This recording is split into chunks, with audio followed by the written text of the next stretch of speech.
media, on Facebook page. I haven't been here in a while, and it is wonderful to be here with you, but also it is also unfortunate that we come together during the 16 days of activism against gender-based violence against women and children as well. And so we are going to have a conversation with three amazing trailblazers in not only in our communities, not only in South Africa, not only in Africa, but globally. And I am so proud to be the youngest amongst them, which means that I have all of the time to suck on the wisdom that they have. And so, friends, let us come together to have conversations. This is not going to be an interview, but it's going to be a time of conversations and reflections about what the 16 days of activism against gender-based violence means to us, to the world, to the women out there in the world. And so, friends, let us come together in a short prayer. Heavenly Father, mighty God, we come before your throne of grace, thanking you and giving you all the praise and honor that, Lord, the four women that are on this platform currently have been blessed by your grace, that we still are able to see this day, the 5th day of December in 2024. There are so many women and children who saw the year 2024, but were not able to see this specific day because of the hands of those people who are supposed to love and take care of them. And so, Lord, as we enter into the space and the period of the 16 days of activism against gender-based violence, we ask your Holy Spirit to journey with us, to give us the wisdom and to advocate towards us and for us and those who find themselves as victims of gender-based violence in our communities. We pray this in the mighty name of our Lord and Savior, Jesus Christ. Amen. Amen. And so, friends, this afternoon, we are with three wonderful ladies. The first one is no stranger to our search media, is Mama B. Hakula. Welcome, Sis B. How are you? Thank you very much, Slailo, and good evening. It's early evening because after 5, though the sun is still up, because it's summer in South Africa. Also, greeting the other panelists here and all our viewers on this special day at a time that is not so very nice, because this is a time really that we really highlight the plight of women and girls, especially with the escalation of gender-based violence and femicide in our country. Yeah. My name is Bia Akula. I'm the president of Africa for Africa Women and the founder of Asset Media. So please tell us about your orange. I'm sure people are wondering, hi boss, is B. Why orange? You know, this orange is meant to stand for the rights of women. Let's paint the whole world orange as a sign of saying, here we are as women, we stand for the rights of the women, and we are saying boldly so, no violence against women and children. Thank you so much. In case you did not know, orange is my favorite color because it is the color of dusk and dawn. So it's a color when the sun rises, it is color when the sun sets. So I love it so much. Thank you so much, Sis B. The next one we have Sis Winile Mbala. Hi, Sis Winile. Welcome to Assert Media. You are muted. Please unmute yourself.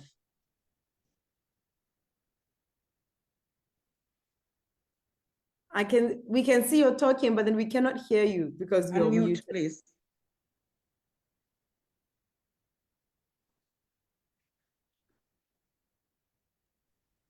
Oh, sorry.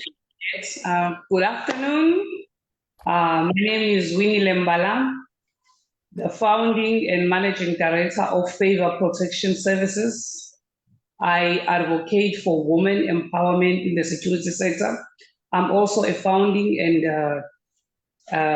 chairperson of Women in Securities Association South Africa. So we support and advance the interest of women in security industry and in communities. We focus more especially on gender-based violence in rural areas, because those are the people that have been neglected most of the time. Okay. Sure. Thank you Winnie so is much. not announcing that she is the winner of the Pan-African Women Empowerment Award, Summit Awards that were held in Addis Ababa last month, 30th of October. Yeah, 30th Wow, of October. Yes, congratulations. and Thank you. this is across the African continent. So her work is recognized beyond the borders of South Africa. Yeah, absolutely. And you see, this is why when I introduced the conversation this evening, I said, these are not people who are only trailblazers in South Africa, but their work goes beyond our borders. And for that, we are so proud to be standing on the shoulders of magnificent women as yourselves. Thank you so much, Sis Winnie. Welcome. Thank you. And lastly, we have also not a stranger to Assert Media. We have Usis Ntombentle Khulumeni. Hi, Sis Ntombentle, welcome. Good evening, Slayelo. How are you? I am very well, thank you. But then, I mean, given the circumstances, we are just saying we are grateful to be here by the grace of God. Yes. And so tell our viewers, who are you and what connects you to the 16 Days of Activism against GBV? Okay, good evening to everyone. Good evening to our president, Mrs. B. Hakula, President of Africa for Africa. My name is Ntombentle Khulumeni. I'm the CEO for Social Justice Women Organization, an organization operating in South Africa and globally. We focus and we're based on the foundation of human rights, upholding and respecting the human rights and human dignity for all, promoting and maintaining and defending gender equality. That is our core.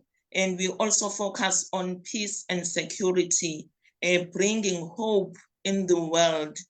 As we can see that the world nowadays has become so complicated with a number of issues that are affecting and impacting women, girls, and children negatively. Hence, we are here today, advocating for the 16 days of activism, saying no violence against women and girls. But for us, it goes beyond the 16 days.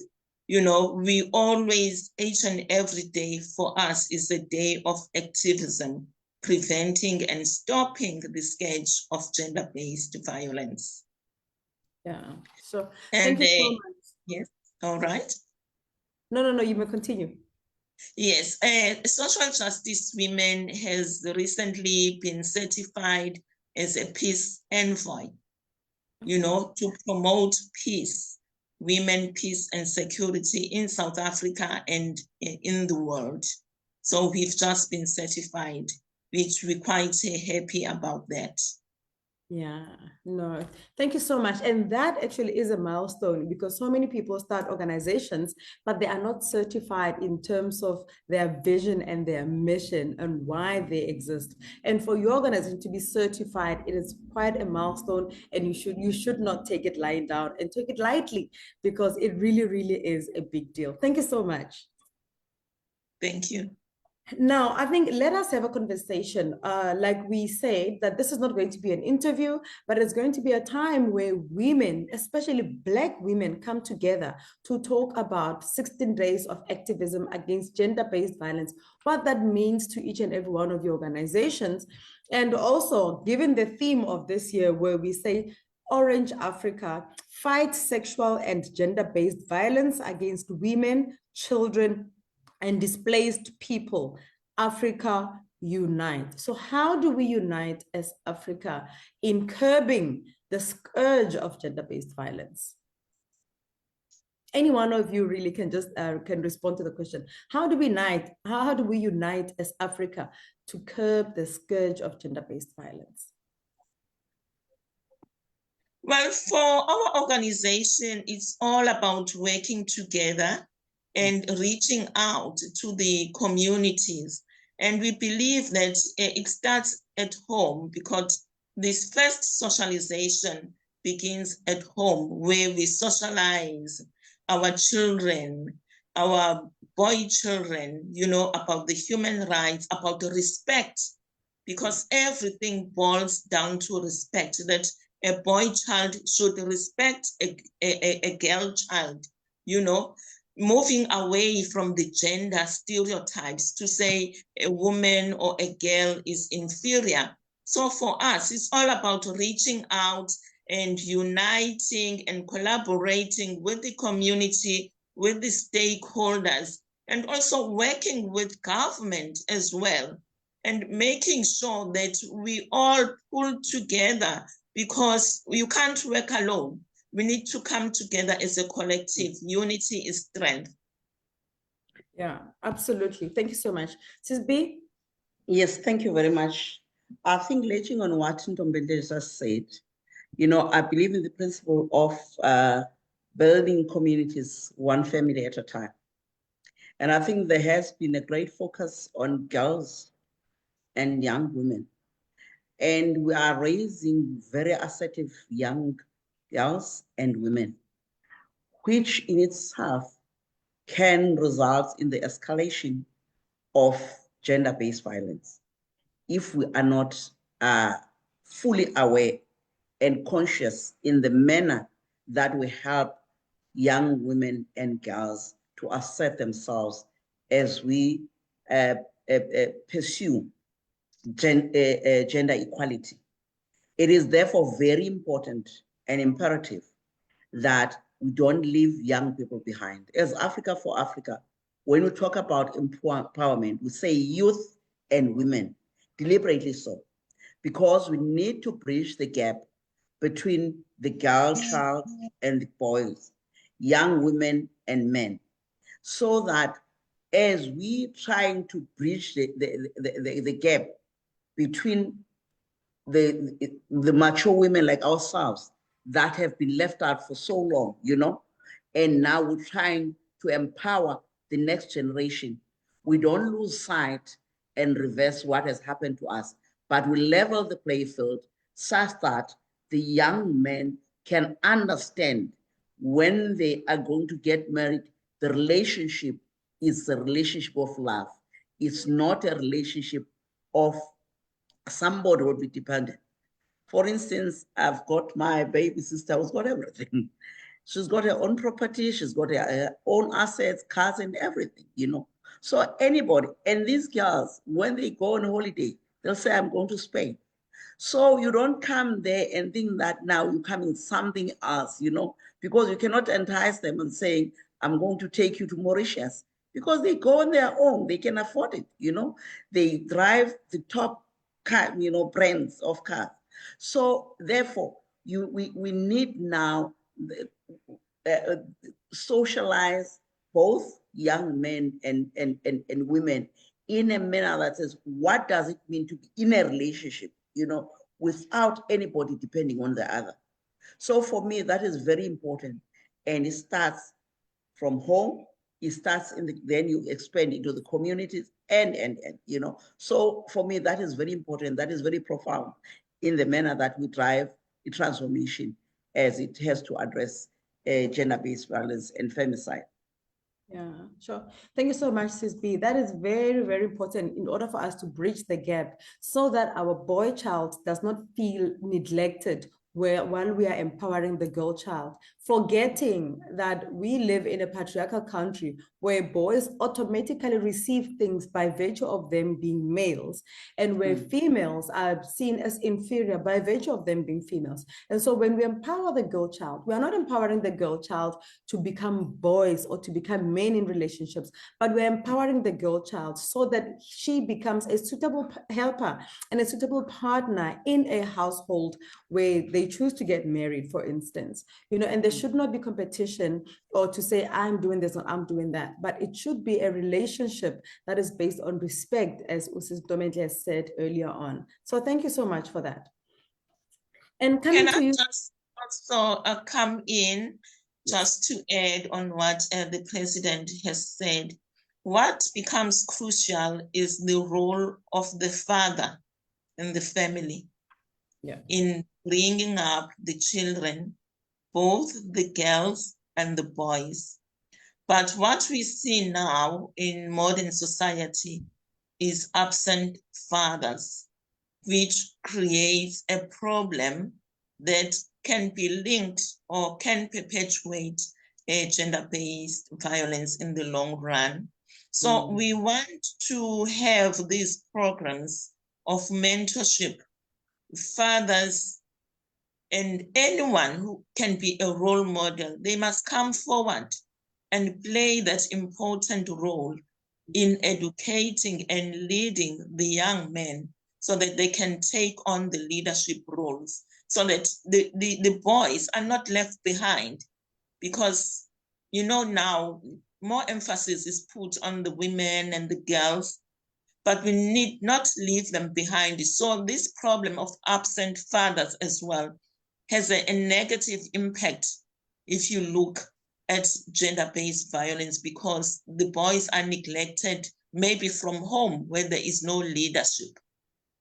Yeah, sure. Thank you so much. I think one of our conversations, I think it was last year, since we on this very platform, we were talking about the role of fathers in the lives of children. That is very important, but it remains to be a challenge because we still are seeing many households being run, being a single parent household, and the single parent that is there is the mother. And therefore, it is very difficult as a mother to act as a father in a relationship for the children. So no woman can ever be a father to a son, and no woman can ever be a father to a daughter. So we do need men to step up and say, we want to be present in the lives of our children. Very, very good point. Thank you for that. Sis Winnie, let's come to you. Your organization does work, especially in the rural areas. How are the challenges for women in the rural areas as far as GBV is concerned? Please unmute. Please unmute, Sissy.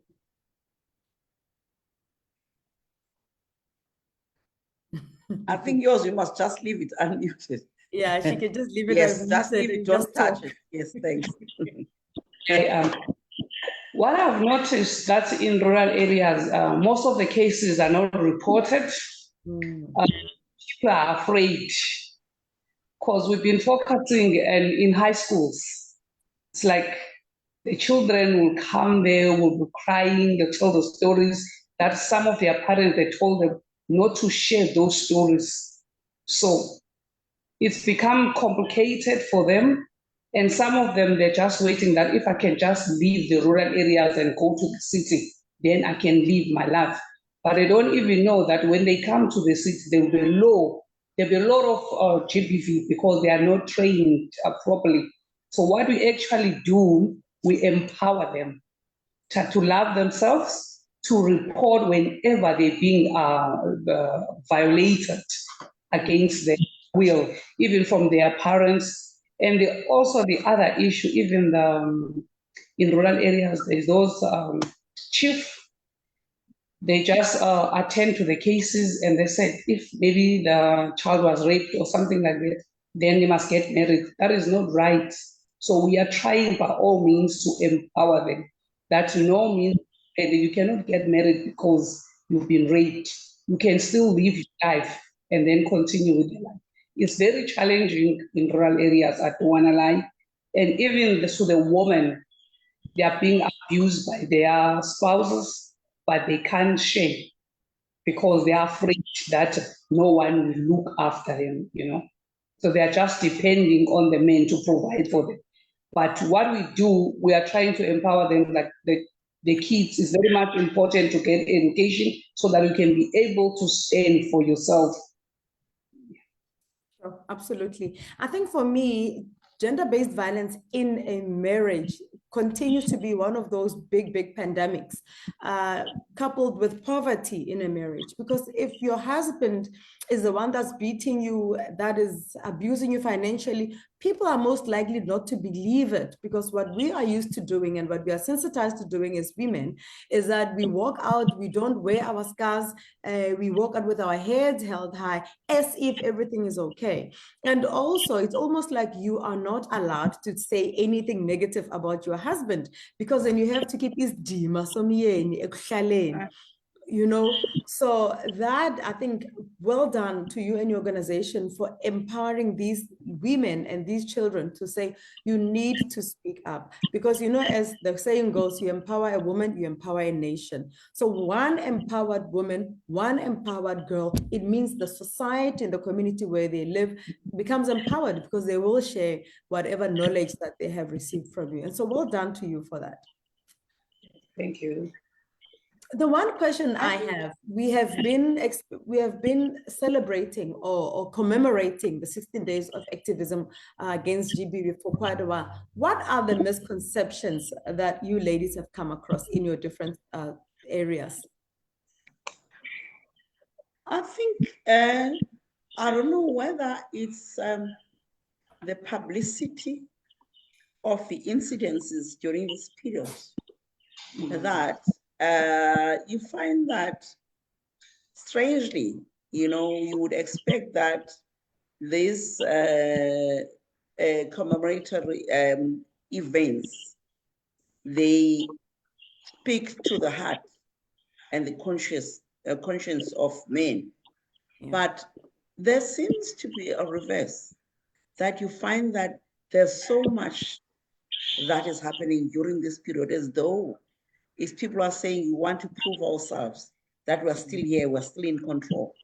And I think this is something, that's one of the reasons that last year, was it last year or year before, we ran the program that was saying 365 days, because you need to be constant in terms of conveying that message, coupled with engagement sessions.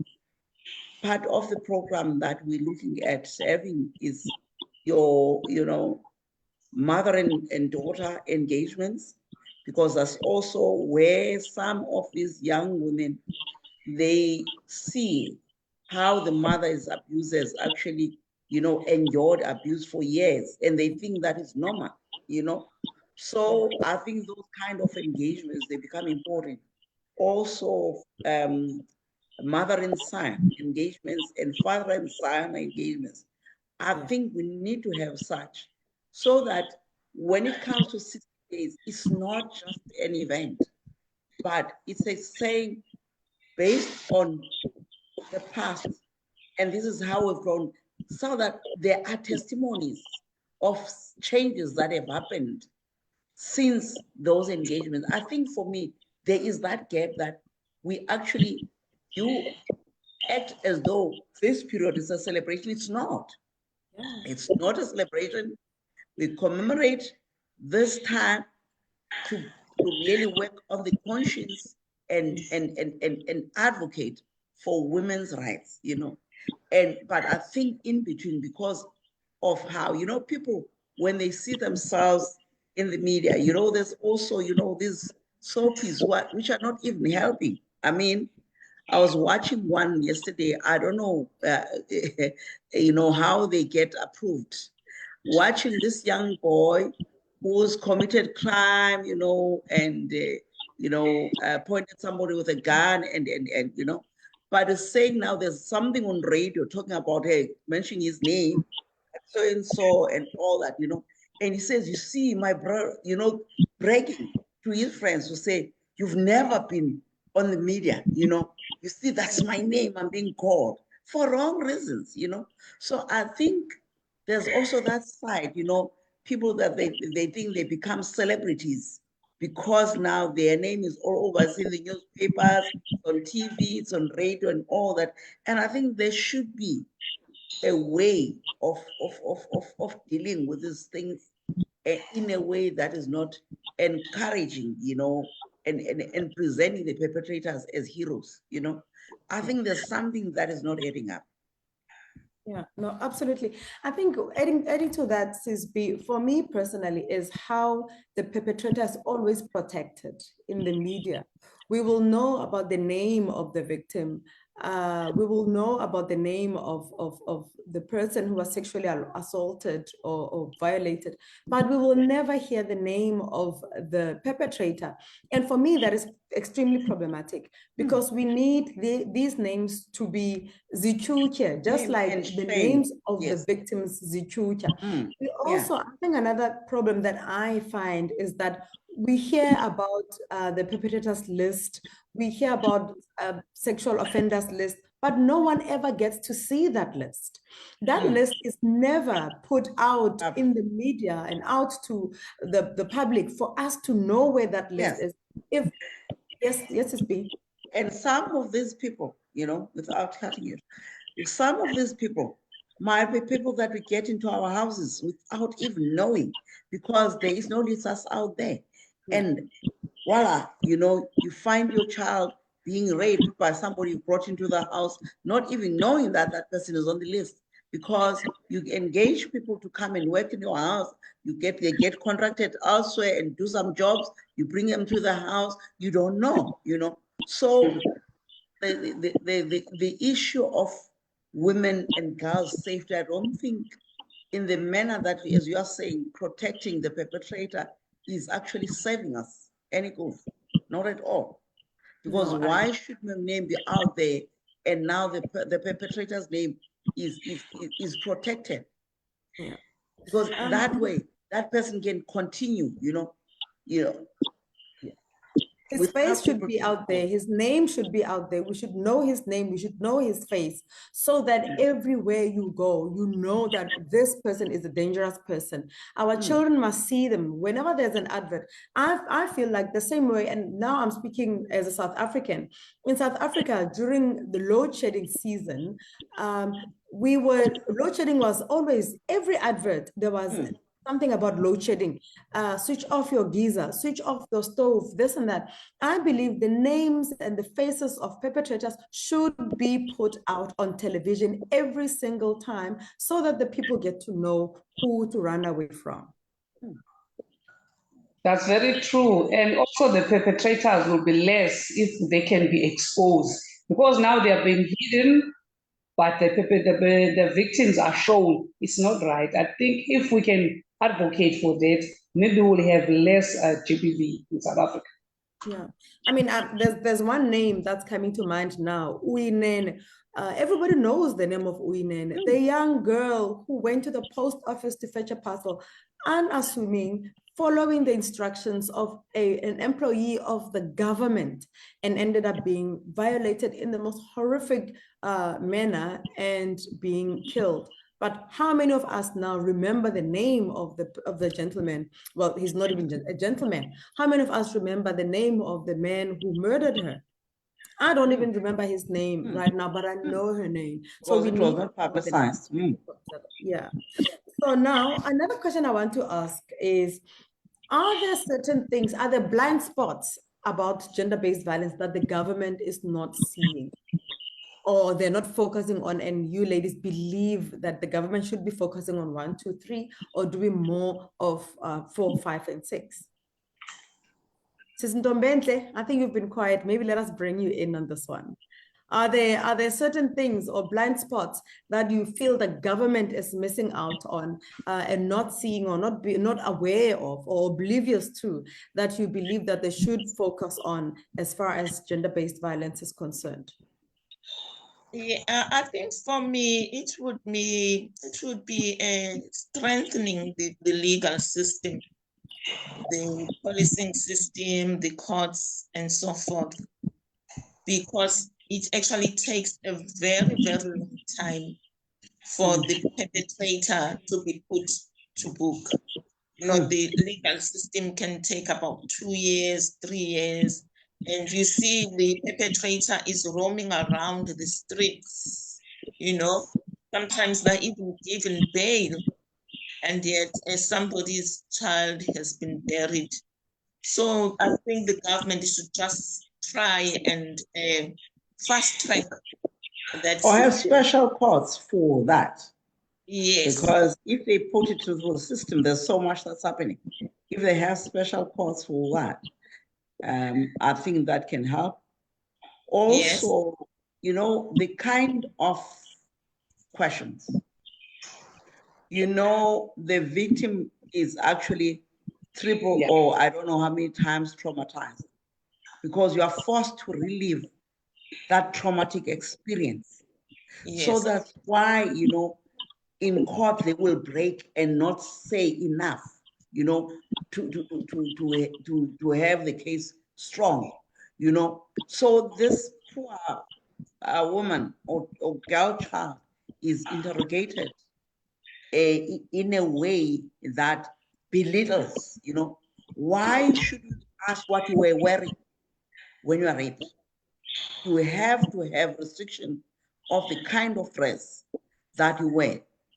I mean, as young girls, we used to, you know, you wear shorts and all that, you know. Why is it different now?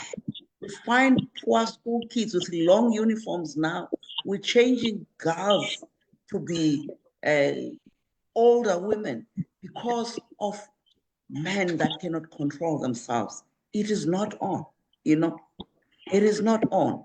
And therefore, I think for me, even the system of managing these cases is actually belittling. It's actually a violation of the human rights, the women's rights, because there is evidence, as doctors report and all that, you know, why do they have to go through this process of saying, what is it that you were wearing and where were you and all that? Why were you in that road? Can't walk freely in our country. Yeah. You know. I think also to add on that, it also violates some of their rights. I mean, we have the right to movement in South Africa. We have the freedom of speech, freedom of movement, freedom of association, and all of the many other freedoms. So once a child, especially let's talk about a child. Once a child is violated and you're asking a 5-year-old, what was a child wearing? I mean, there are men who violate babies. Are we now going to blame a baby for wearing diapers? And then we are saying a diaper is enticing a man to rape a baby. That is just ridiculous, in my opinion. And so I totally agree with you that if maybe the government creates special courts, these courts which will fast track the cases of gender-based violence and sexual violence, it might, you know, these cases might not even wait or drag for that long, because then there will be a special court that deals with that. The same way as there are special courts to deal with traffic fines. You know, you don't have to wait long just to pay a traffic fine or for the courts to hear about your traffic violation. Another case that's coming to mind is the case that is now taking place in France. A lady named Giselle, and again, we know the lady's name, we do not know the husband's name. Giselle, whose husband of over 50 years has sexually violated her and also called many men who are strangers to violate her sexually after he had drugged her for over 10 years. I freeze, you know, my body parts freeze from the inside by just the thought that my own husband can drug me, let me to sleep, take off my clothes, and invite strange men into our home to violate me sexually. And then I wake up in the morning and he pretends like nothing has happened. And I do not have a recollection of anything. How do you even start to open a case when you do not know and you do not even have evidence that your own husband has caused this upon you? You find yourself having thrush and some illnesses, you know, but then you can't pin anybody else down until they slip, which is what happened with the husband. I think this also speaks to what Sis Winnie is talking about in the rural areas, that women are afraid to report such cases.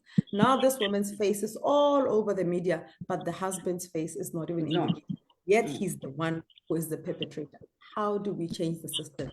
Do we follow her steps to say, I want my face to be shown because this is a face of resilience? It is not the face of being a victim, but it is the face of someone who says, I am a victor against gender-based violence. Is that what we should end up getting to as women? Can I add on this, what government needs to do? I think the police are not trained enough to or attend to these cases. Because many cases, people, they feel like a second victimization when they go to the police station. I think maybe can have a separate police station or separate center where they deal with these cases and train the police enough to handle these cases. Because some of the police station, they just allow the victim to tell the whole story in front of everyone in the charge office, of which it's not right. She's already victim, since she's a victim, and now she's come to the place where she can get help. She's also victimized again. I think government need to attend to this matter, maybe and move it from SAPS and open a special unit where they can attend to these cases. Yeah, I think there is, I believe every police station should have a victim support unit or center within the police station. And I know the police station where I live has that. But the problem with that unit is that it is not well resourced. It is not resourced in terms of manpower. Secondly, you might come there as a rape victim, and then you have a man who is given or allocated to you to help you. And this man does not have the empathy that is required to deal with your case. Secondly, you are probably traumatized by the sight or the voice of a man. Here comes another man that re-traumatizes you after what you have been going through.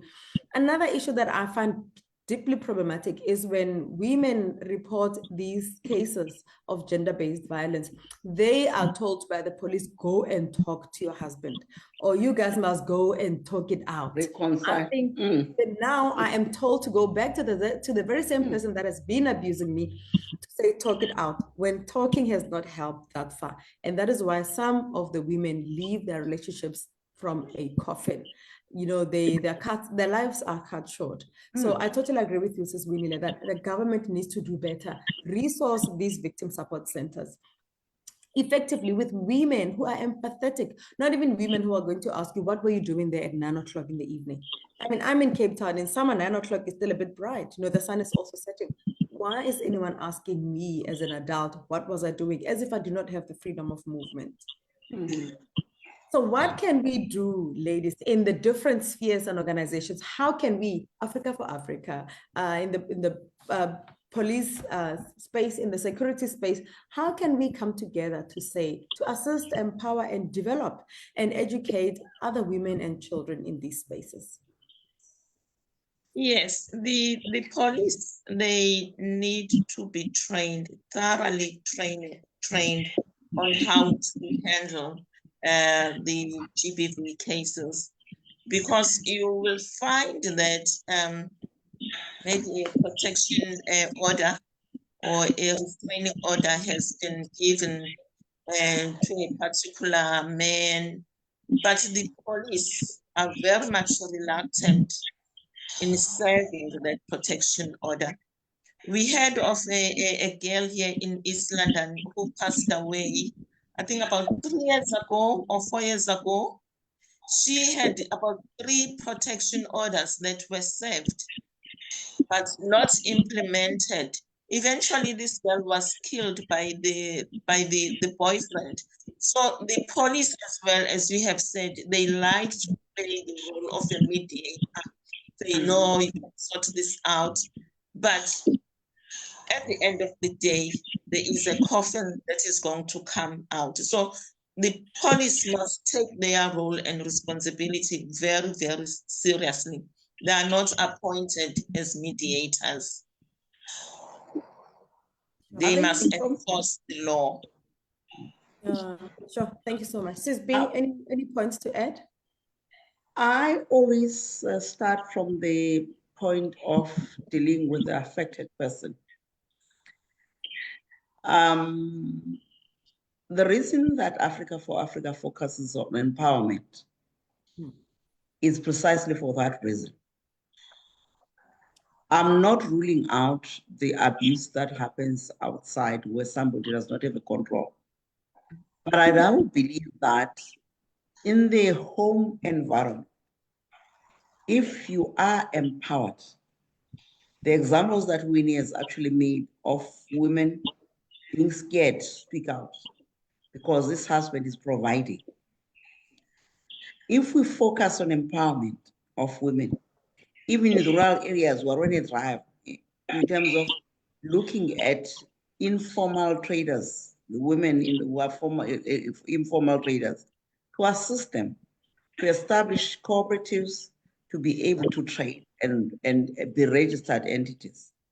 Because if you empower them, we'll talk about a program that's called Villages of Hope, where you're looking at an ecosystem of everyone doing something to empower themselves, starting even from their small gardens. In this manner, they will be able to support comfortably their own children, you know. It's also addressing the mindset of the young girls that are growing in those villages to understand that my mom can also provide, you know. So I think for me, that's very important. The second one, which we spoke about, is issue of education.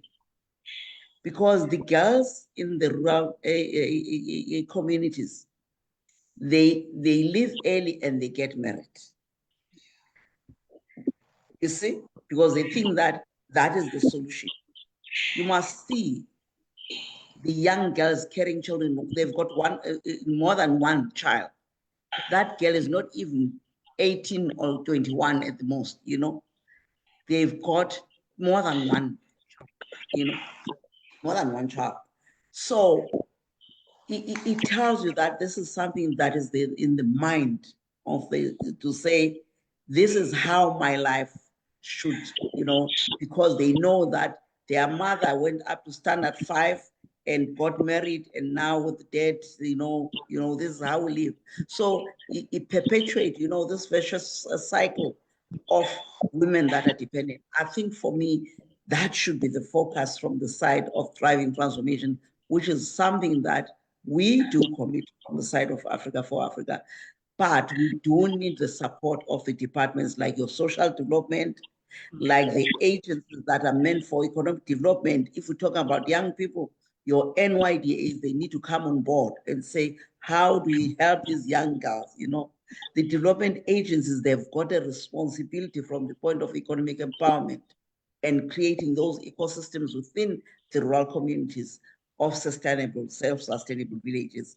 Because in the villages, men, they live and look for a job. So the majority of people that are there is women and young people, you know, of school-going age. So that is one part. Because now you won't find this girl of school-going age because she doesn't have a pocket money. There's a booty who comes and say, I'll give you pocket money, you know, and all that. So I think for me, empowerment is the first thing. The second one now I want to talk to is from the side of responsible citizens. Because the police that we're talking about, they've got their own daughters. So if you are a responsible citizen, you will make a point that something that you wouldn't like happening to your own blood is not condoned if it happens to somebody else or somebody else's child. And I think in our advocacy, we need the police as partners and work on the conscience and the mind of those people that were put behind those desks. The third one is around the issue of the policy, which I think we spoke about, where we think that there needs to be a special focus. If there's a national strategy on gender-based violence and femicide, the actionable items there, one of them is this policy around special special centers that deal decisively and quickly with cases of gender-based violence and femicide. And the name and shame, I don't buy this thing to say we have to protect because it's still suspect, you know, because some of these suspects, they've got other cases. You know, you can say suspect, but you can say convicted for. Then you publish the face because they've been convicted in the past, you know. So it cannot be protection over when somebody's got more than 5 cases of a similar thing, a serial killer that's got a record. But now, because it's this case now, we say, no, it's protected. Yes, you can say here's the suspect. This is the suspect has done A, B, C, D, and all that. You publish the past information to warn people. I think for me, those things, those are the things that I would really like to put forward. Yeah.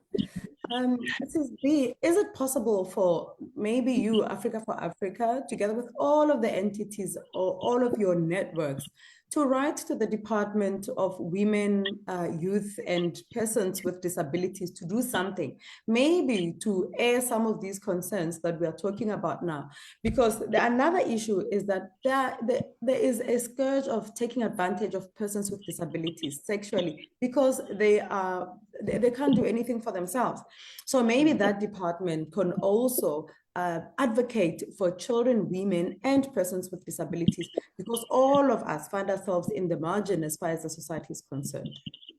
We are part of both Tom Bentley and myself, that is social justice. We are part of the working committees in the national strategy on gender-based violence and femicide.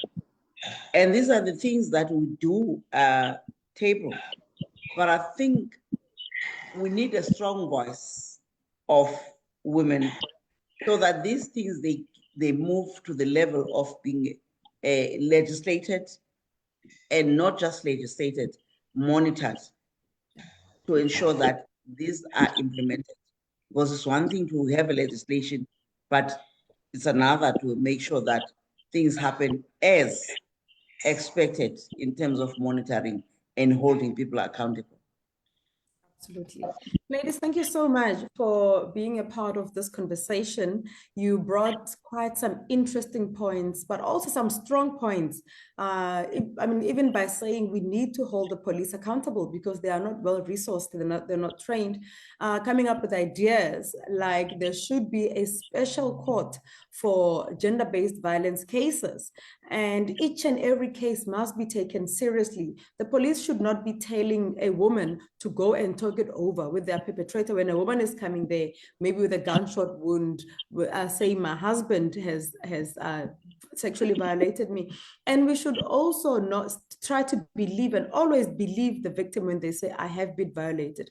You know, the person must be innocent until proven guilty. But even in that innocence, the word of the victim must be taken seriously at all costs. I'm going to give each and every one of you maybe 3 minutes to give your closing remarks. I like these kinds of conversations. You know, we don't play around with the lives of people because gender-based violence has to do with the lives of people. It goes against each and every human right that we have in the country and globally. Sis Winnie, let me start with you. Give us your closing remarks, please. Okay.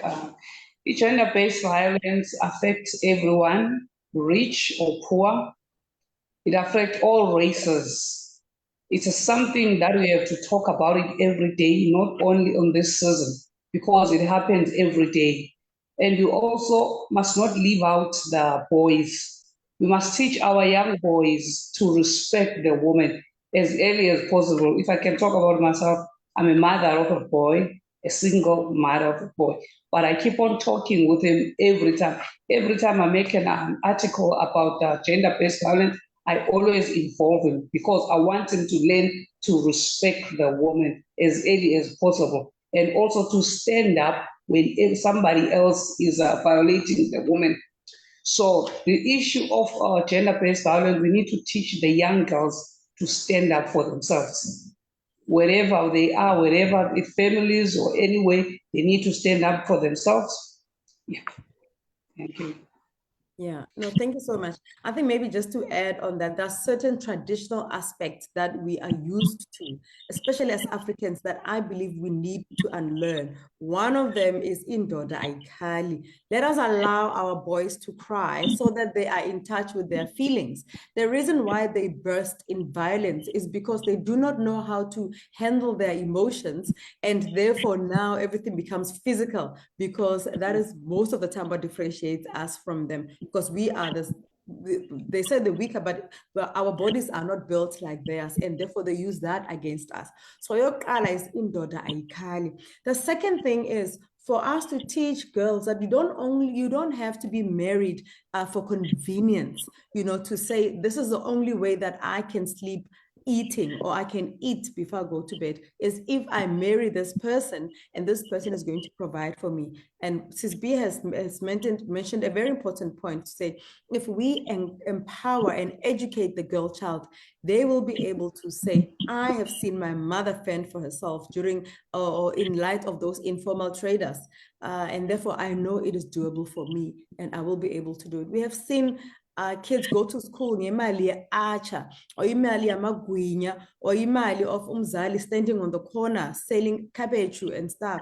So it is not impossible for an African child to be able to be educated given informal trading. And so for what the both of your organizations are doing, you're doing a sterling job. Thank you so much, Sis Winnie. Sis Ntombenhle, what are your parting shots? Hi, thank you very much. As social justice women, we are making a pledge. We are pushing for zero tolerance on gender-based violence.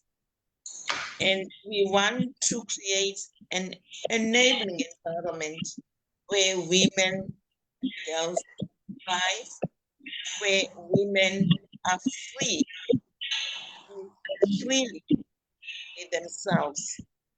And we want to transform the ways in which the government and the institutions respond to violence against women and girls, the elderly, and the other marginalized groups in South Africa beyond. Sure. Thank you so much. I am now reminded of the fact that just last week, Namibia elected their very first female president. Yes. And yes. as we give props and give props to countries that are saying we are not afraid to challenge the status quo. Namibia has challenged the status quo. And I'm hoping that Menandi Ndaitwa, I think, will be one of those advocates against some of these issues that women across the continent continue to experience. But, reading about her, I got so excited. I just saw someone who was so motherly, but also someone who was so strong and stern in her own character. And so I want to say well done to Namibia for your first female president, something that South African can surely learn from as we go in our future. Sis B, parting shots. The journey of transformation requires unity. And I think that's why we had this theme for today and for this season. And I think if collectively, when I say collectively, men and women, because not all men are violating women or disrespecting women. Yeah. So the critical few that as change agents, they need to step forward and step up and deal with the issues that we've spoken about here and be a father to the children that are fatherless, because we know it's a fact that in some cases, there are fathers who are really absent fathers, whether they under the same roof or they are not under the same roof, And therefore, if you're an uncle out there, please step up and be the father to that child so that we don't deal with unresolved issues that manifest themselves as violence against women and girls. So I must thank you for this session and say the journey continues, the struggle continues, and we are not going to stop. We need to have a series of programs that eradicate gender-based violence forever. Thank you. Absolutely, and I love that we need to eradicate gender-based violence forever. And I think my parting shots as the host or the anchor is, I believe that we need to go back to the basics. The basics of Ubuntu as as Africans. Ubuntu that says your pain is my pain, your success is my success, your child is my child. Go back to the basics of saying it takes a village to raise a child. But now we find that the same villagers who are supposed to help us raise our children are the same people who are perpetrators towards our children, that same people who cut our children, slit their throats, and even sell their body parts. And I want to give you a phrase, maybe going forward. And the phrase says, fathers, arise. We need fathers to arise. To fathers to stand up and say, I may not be in good terms with the mother of my children, of my child, but I will be a father. A father to my child.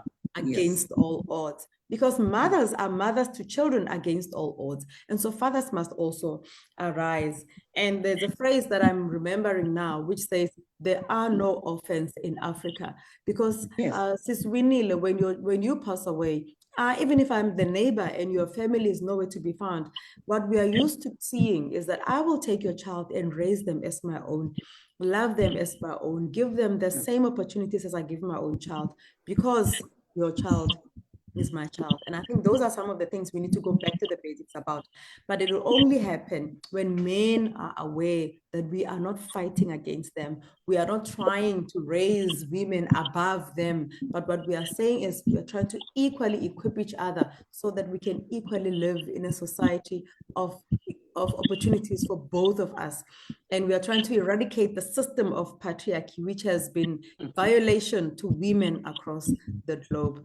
Thank you so much, ladies. And I would like to thank the WesleyGuildSA who came on board and went live with us, and Assert Media for always coming up with jaw-dropping conversations, and conversations that sometimes can be so heavy, but also dealing with those conversations with such grace and poise. Ladies, thank you so much. May God bless all of your endeavors.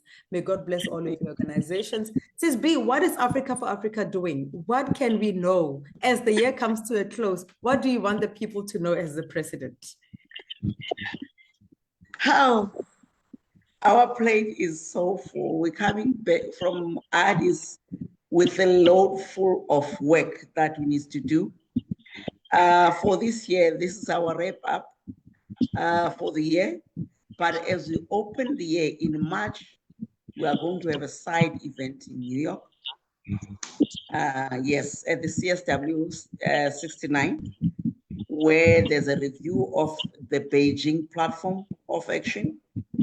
As we're getting closer, we'll be 5 years close to Agenda 2030.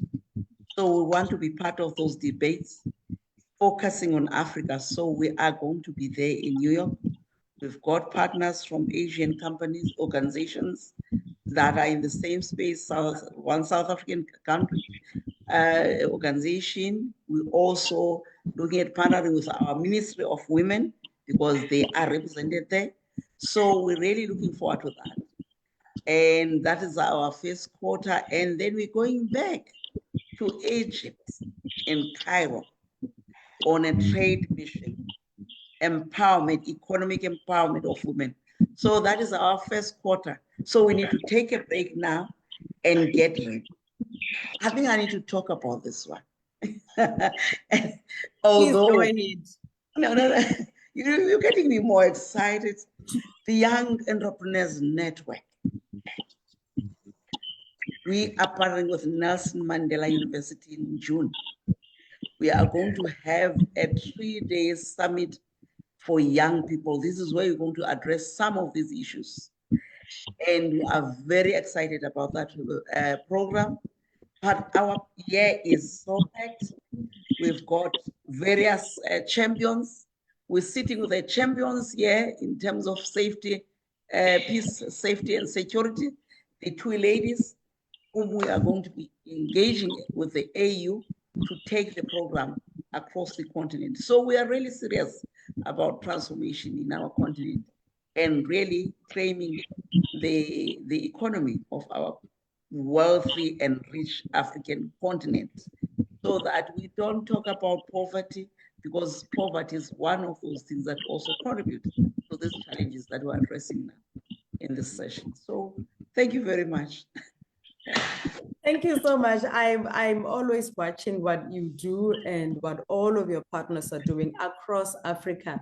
And it gives me such great hope that there are women across Africa who are holding each other's crowns and fixing each other's crowns and holding each other's hands, walking together into a brighter Africa. After all, we know that the future is female and we know that the future is Africa. May God bless all of you in all your different endeavors. May He remind you that you are the head and not the tail. May you be reminded all the time that you will be blessed coming in and you will be blessed going out. So when the times get hard, because I know times will get hard, remember that you are made and meant for greatness and for abundance, and never let tough times consume you and make you think that you are not good enough, because all of you are going to flourish in the name of Jesus, because I believe in what you are doing. Thank you so very much. And so, ladies, thank you so much. Good night and God bless all of you. Thank you so much, everyone, for joining us. And we will see you on the other side as the other conversations come, and we hope to have you as part of our conversations. Yes, good night and God bless you. Bye-bye. Bye.